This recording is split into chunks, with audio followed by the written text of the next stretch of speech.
Okay, next is the witch's covering up the body with kind of an outfit.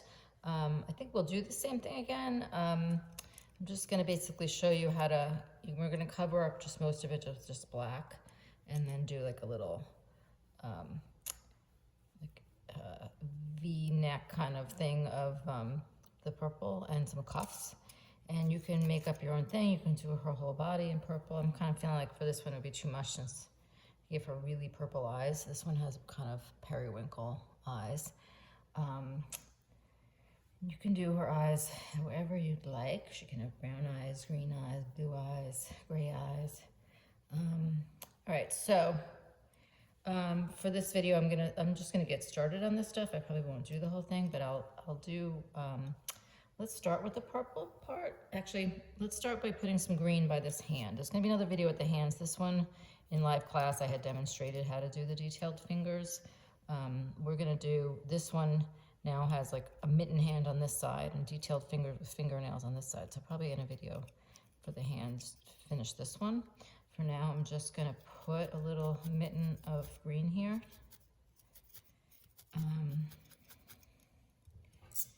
And if this, you would do whatever skin color you're doing for your little person, since most of us are doing witch with green skin right now. I don't know if I said that. I mean, kind of a little bit of a Wizard of Oz theme. This one's actually with the red curly hair, was inspired by the version of the Wicked Witch of the West on a certain TV show where she's actually a very glam Wicked Witch of the West with red hair.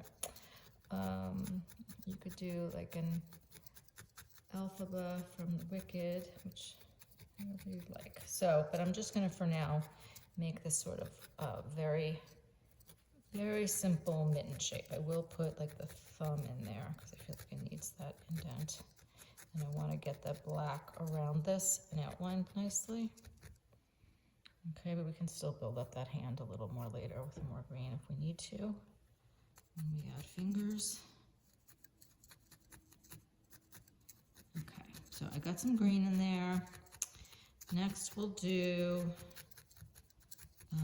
as long as we're by the hands, let's take some purple and do some cuffs. Although honestly, let's do the purple V-neck. The cuffs would be better to do after all the black. Like let's just do black all around here and then add that detail. So, but you wouldn't want to do black over the whole thing and then have to go over this area with purple. So I'm gonna take some purple wool, and in order to get this nice clean line, I'm going on an angle toward that purple. You could mark, before you even get your purple out, you could mark this V. It doesn't have to be a V. You can come up with some other, this is just a very simple kind of implied almost outfit where she's wearing purple under a black cloak. Okay, so I'm just, that shape, I get it nice and precise by slightly angling in toward the shape, and then the very even poking can get this nice and smooth over here. Okay, I think it's okay to have her skin look rough and lumpy, but it will look more like clothing if we get that kind of smooth. So now I'm gonna take the black and add around here. So I do section by section. I'm gonna do this area between the purple and the top of the arm. I'm gonna fill in with black.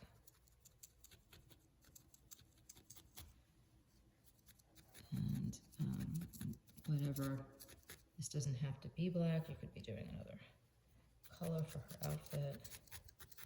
If you chose not to do, I was thinking that if you didn't do green skin, it could be cool to put her in a green outfit. Okay, so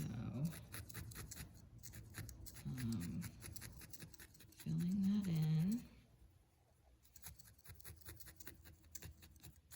You can always go back over any spots that I missed later.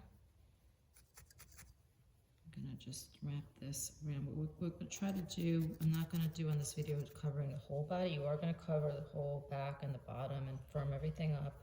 Make sure, by the way, see this is, I'm not gonna do this bottom yet because it's not firm enough. You want the bottom to be really firm and really flat. So make sure you really felt this down, and then you don't want it to be too short either. So then keep building it up and get that nice and firm before you cover it. So I'm focused now on getting around the arms, just to show you how to do these spots. And you want to do section by section, under the arm, over the arm, on the arm. That just helps you not lose track of where the arm is and where the sculpting goes. Right? If I just put a whole piece of wool, like all this black over this whole thing, I might lose track. So for me, it's easier to do it section by section, because you have to poke everywhere anyway, so it doesn't really take me longer. It took me a while to figure this out, but it doesn't really take me longer to go section by section. And because you have to poke everything anyway. You know? So I'd rather be able to keep track of where my shapes are.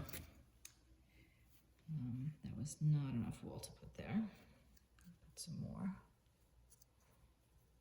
Okay, and here I'm really more paying attention to the shape. It's black against black, so I don't have to be careful of the angle of my needle and keeping edges, but I am changing the angle of my needle to maintain the shape. So I'm going kind of tucking under the top of the arm, and then more flush at the top, and then going under to sculpt underneath. It's really hard to see with the black on black, so maybe I should have kept going, made a witch with my flesh tone. The flesh tone I was working on, I changed her from a witch to somebody famous. Okay. So, keep going like that, and I would do the whole thing. This would take a while to cover the whole thing and make sure, see, and it would go over any spots, like right here. I'm not really done with this. I knew I was going to overlap again this way, but you can see that there's some lighter spots, and you can go over that with a little more. If I was just touching up that spot, I would just put a little bit. Okay, but for now, I'm just going to show you how to do the cuff on this arm, because the rest of it is pretty much the same as what we're doing right now. So here's where, once I get all this black done, I can, I'm going to first go right against the edge of the green hand, the top of the wrist. And I'm just going to go from one side all the way to the other side of this wrist, and then I'll poke along the sides. Okay, poking, tucking it in under on the sides. And then we want this to be, you can make this poofy, like when I do, you see on Mrs. Claus, she gets like a poofier cuff. This, I kind of didn't really do it poofy here, but you could. But you do want to get, so we have a crisp line along the wrist, and then you're going to want to have a crisp line.